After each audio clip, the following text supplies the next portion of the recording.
It's been 7 long weeks of campaigning for Rishi Sunak and Liz Truss. It's not always been plain sailing. With Liz Truss struggling to find the exit when she first launched her campaign, and Rishi Sunak found the back of his own net, saying he was looking forward to seeing his team playing Manchester United that weekend. Well, unpopular for saying it here, starting by beating United this weekend. There we go. They were, in fact, facing Leicester City. Finally, the Conservative Party leadership contest has come to an end. Liz Truss, the overwhelming favourite throughout the process, is the new Tory party leader. The result was announced by Sir Graham Brady, the chairman of the 1922 Committee of Tory MPs, during an event in central London. Liz Truss is the former Remainer now voted in by Leavers, a former Lib Dem who now personifies the Tory right. And compared to young gun Rishi Sunak, she's been in the cabinet for 8 years. She was chosen by less than 1% of the UK population, the 160,000 or so Conservative Party members who've been voting by post or online. Team Truss were confident they had done enough to win, and they were right. 82% of Conservative Party members voted. Rishi Sunak received 60,399 votes, which was 43%. Liz Truss won with 57% of the vote, with 81,326 votes. Rishi Sunak tweeted shortly after the results, "Thank you to everyone who voted for me in this campaign.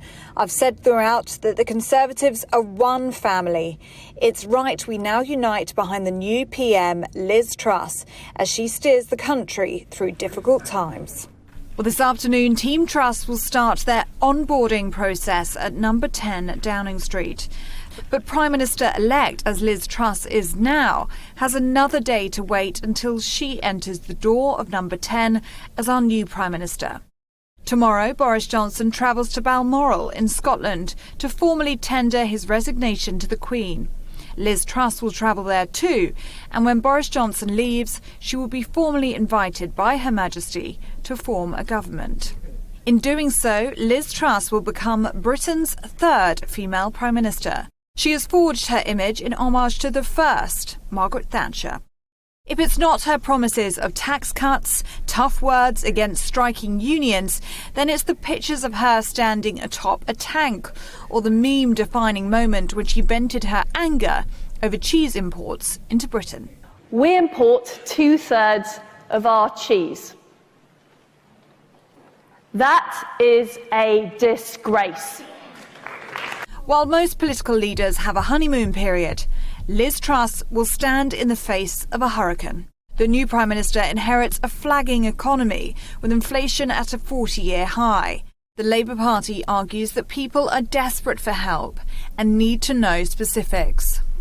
She's not on the side of working people. So she needs to deal with the cost of living crisis, she needs to deal with the fact the NHS is on its knees, and she needs to deal with the collapse of law and order.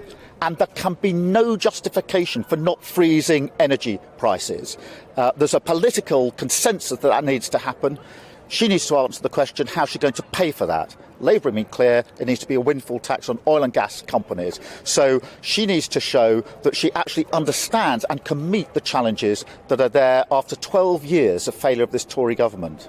For Liz Truss, her focus now will be turning policies into action and bringing together a fractured Conservative Party. She's won over her MPs and her Conservative colleagues, but now Liz Truss must focus on winning over the general public.